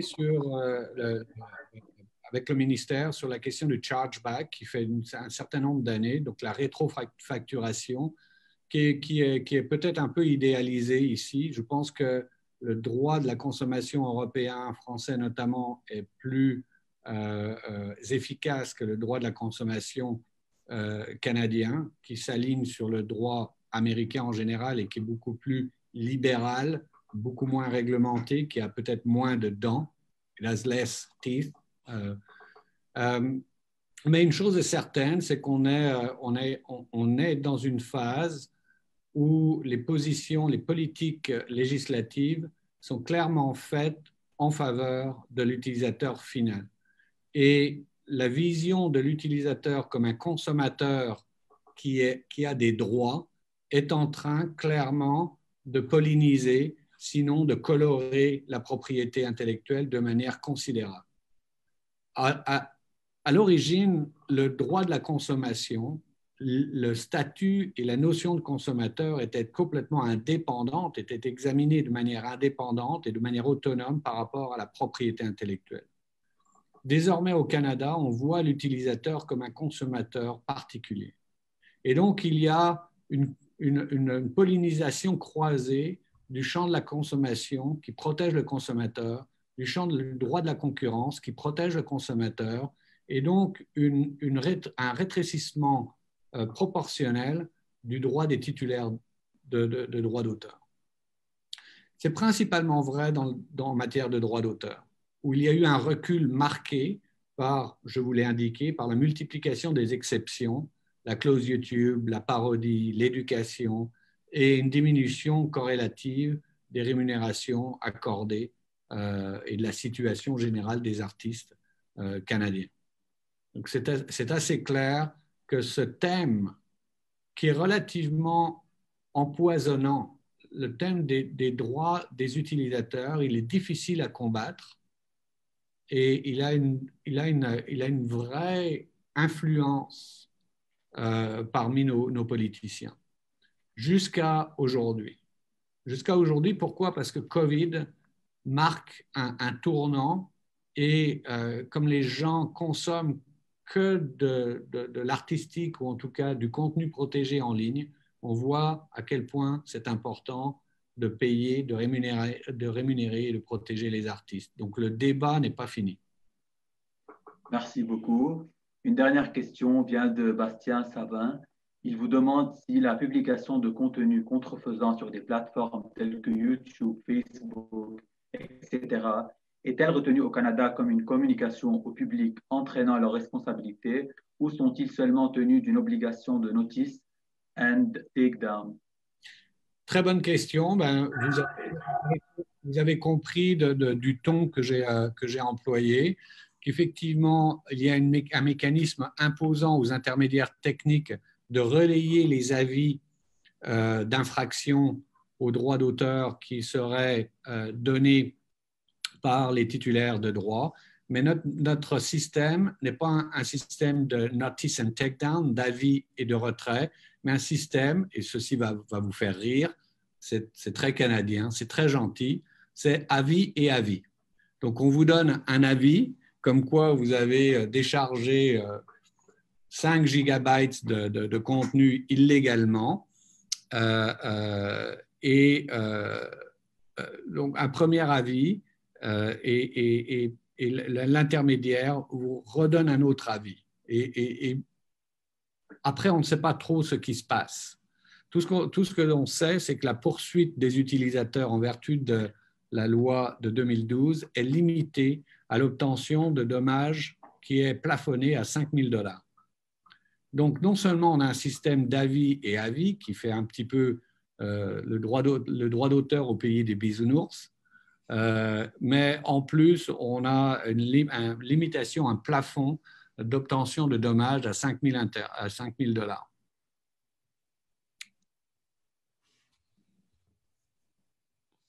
Merci beaucoup. Monsieur Yann, vous avez des questions? Oui, Pierre-Emmanuel, si tu me le permets, je souhaiterais te poser deux petites dernières questions.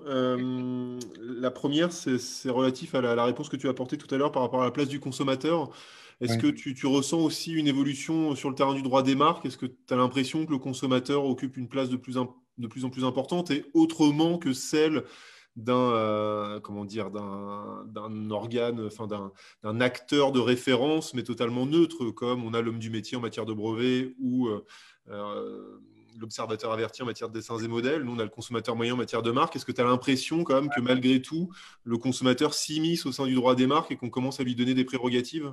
Ouais, c'est une super question. Il y a deux éléments qui me viennent en tête. Le premier, c'est qu'il y a une attention particulière ces dernières années à définir le consommateur, qui est, le test, c'est le consommateur pressé, notamment en matière de contrefaçon. Donc, le monsieur et la madame qui poussent son chariot, est-ce qu'il est dans une situation dans laquelle il serait confus quant à l'origine des produits? Donc, ce test était cette personne, cette figure emblématique et un peu abstraite, fait l'objet de plus en plus de définitions, de plus en plus de travaux.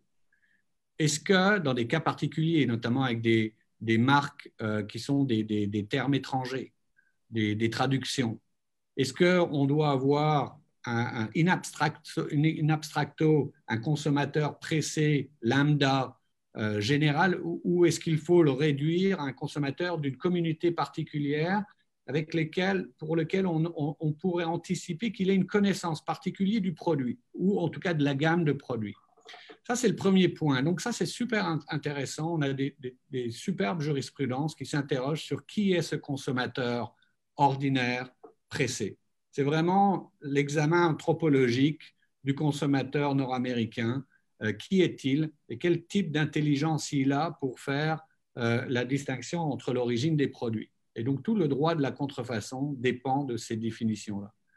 L'autre point, et à juste titre, tu le soulèves, il y a un impact énorme de l'opprobre social sur le droit des marques actuel. C'est-à-dire que un cas extrêmement concret, les équipes universitaires de McGill, désormais, s'appellent les Redbirds. Ils s'appelaient auparavant les Redmen. Et il y a eu des débats sur l'origine discriminatoire, l'emprunt et les références au peuple des Premières Nations quant à l'octroi à une université blanche et essentiellement WASP des années du 19e siècle. Et donc l'utilisation de Redman a été teintée de cette forme de discrimination contre laquelle le Canada, comme les États-Unis avec l'esclavage, s'emploie à réparer. Et donc, il y a une force de l'opprobre social, de la tolérance à l'utilisation de signes qui vient modifier considérablement le droit des marques. Et on a une disposition dans la loi qui était dormante jusqu'à maintenant, qui est qu'on ne peut pas enregistrer une marque qui est blasphématoire et qui consisterait pour vous à une marque contre l'ordre public. Et cette disposition dormante, tout d'un coup, est ravivée. Au point où, et je reste là-dessus, que les marques de bière au Québec, qui a un lourd passé catholique, ne seraient plus acceptées le terme saint, la bière Sainte-Catherine, la bière Saint-Paul, etc. Et donc, il y a des contestations maintenant qui font état du lourd passé de la religion catholique au Québec et posent un problème épineux aux examinateurs d'Ottawa qui doivent se faire police de la morale pour accepter ou non l'enregistrement d'une marque. Ok, c'est intéressant comme approche parce que alors, tu me corrigeras si je me trompe, mais quand nous avions fait le colloque cette année, donc c'était un autre temps, hein, c'était avant une crise sanitaire, si j'ai bien compris, en fait, il y a eu une modification de la loi s'agissant justement de la disposition sur l'ordre public et les bonnes mœurs, c'est-à-dire que précédemment, lorsqu'une marque était refusée à l'enregistrement sur cette base, elle était également interdite d'usage, ce qui n'est plus le cas aujourd'hui. C'est-à-dire que c'est refusé à l'enregistrement, c'est-à-dire qu'il y a absence de reconnaissance d'un droit exclusif. Par contre, si on souhaite l'utiliser comme marque d'usage, pourquoi pas? Et si on veut l'interdire, il faudra utiliser d'autres leviers. Je me rappelle plus de cette distinction-là. Il me semblait que c'était à la fois une interdiction qui affecte l'enregistrement et l'usage. Je pense que c'est les deux. Il n'y a pas eu de changement législatif à ce titre parce que c'est l'article 9 qui est une interdiction absolue d'enregistrabilité et d'usage. Mais il faudrait que je vérifie. Et ça pourrait poser quand même une problématique sur le terrain de la liberté d'expression? Oui. Liberté d'expression qu'on retrouve, et là, Ben, éventuellement, il pourrait reprendre la main, puisqu'il y a quand même eu des affaires célèbres aux États-Unis. La Cour suprême a quand même été saisie de 2 affaires, sauf erreur de ma part, à propos justement de marques contraires à l'ordre public et aux bonnes mœurs. C'est plus précisément une marque dénigrante avec l'affaire The Slent. Exactement. Et pour répondre à la question que tu as posée à Pierre-Emmanuel il y a 2 minutes, aux États-Unis, donc c'est vraiment... on a enlevé l'objection à l'enregistrement, mais l'usage a toujours été permis. Et oui, donc c'est une question qui est vraiment, avec le dossier des slants, une question qui a été vraiment mise en avant dans ces dernières années. Mais ce qui est intéressant, c'est que oui, on a maintenant le droit d'enregistrer des marques offensive, hein, comme slants, comme perhaps the Redskins, National Football, l'équipe de football américaine, the Redskins. Mais ce qu'on voit de plus en plus, ce sont les autres leviers dont tu parles qui viennent en jeu, l'opinion publique qui est de plus en plus hostile à ce genre de nom, à ce genre de marque, qui joue un rôle beaucoup plus important, même si la Cour suprême en soi autoriserait ces marques. Et pour terminer là-dessus, on a une disposition dans notre droit moral qui est assez particulière, qui est l'interdiction au titre du droit moral d'associer une œuvre à un événement. Donc le droit d'association qui est un apanage du droit moral qui n'a jamais été utilisé jusqu'à présent et qui vient faire l'objet de plusieurs demandes en justice, notamment entre l'association de titres musicaux et de campagnes politiques de certains partis politiques pour lesquels l'auteur ne voulait pas, avec lesquels l'auteur ne voulait pas voir son œuvre associée. Et c'est encore une fois, c'est étonnant parce que ce sont des dispositions qui existent, qui sont complètement dormantes. Et les chevaliers de la morale ou de l'éthique moderne, désormais, se les approprient pour monter donc, des dossiers qui sont actuels et dont on n'a pas encore tout à fait les tenants et aboutissants. Merci beaucoup. Écoutez, il est 19h02, 19h03 maintenant. Je crois qu'il est temps de conclure ce Make I Pray Great Again et cette balade en Amérique du Nord. Alors juste, Pierre-Emmanuel, est-ce que tu me confirmes que derrière, tu fais de la pub pour les bouquins du CEPI ou c'est un verre qui ressemble au CEPI, auquel cas il faudrait peut-être agir en contrefaçon? Regardez là, on peut pas, et j'avais pas prévu le truc, hein. Ah oui, et en plus, je reconnais un plus particulièrement. Mais bon, bref. Il traverse l'Atlantique. Ah, tant mieux, tant mieux, tant mieux. Bon, écoutez, Ali, est-ce que vous souhaitez dire un mot pour conclure? J'aimerais bien remercier M. Ben et M. Pierre pour leur présence aujourd'hui avec nous au nom de toute ma promo, même si c'est virtuel, et on souhaite de les rencontrer en vrai bientôt. Merci. Merci à vous, ça nous fait très plaisir. Bonne soirée à tous. Bonne soirée. Merci, professeur Bazir, pour cette sympathique, comme d'habitude, association. Merci à vous. Quelques mots pour conclure. Donc, évidemment, un grand merci à Ben, un grand merci à Pierre-Emmanuel, professeur Moïse, pour ces excellentes présentations, pour ce feu d'artifice, comme il l'avait encore une fois annoncé. J'ose espérer qu'en 2021, on pourra vous voir physiquement à Strasbourg pour vos cours. Ben, on t'attend pour le cours de droit des marques. Et Pierre-Emmanuel, on t'attend pour quelques interventions aussi quand tu viendras en France. On se retrouve mardi pour binge-watcher juridiquement, puisqu'il sera question, là encore, pour une soirée de droit et pop culture, de séries télé avec Watchmen, avec Handmaid's Tales, avec The Leftovers et Black Mirror, donc de la dystopie, du droit et des questions juridiques, évidemment. Donc à mardi, 17h. Merci encore. Salut à tous. Merci, bonne soirée.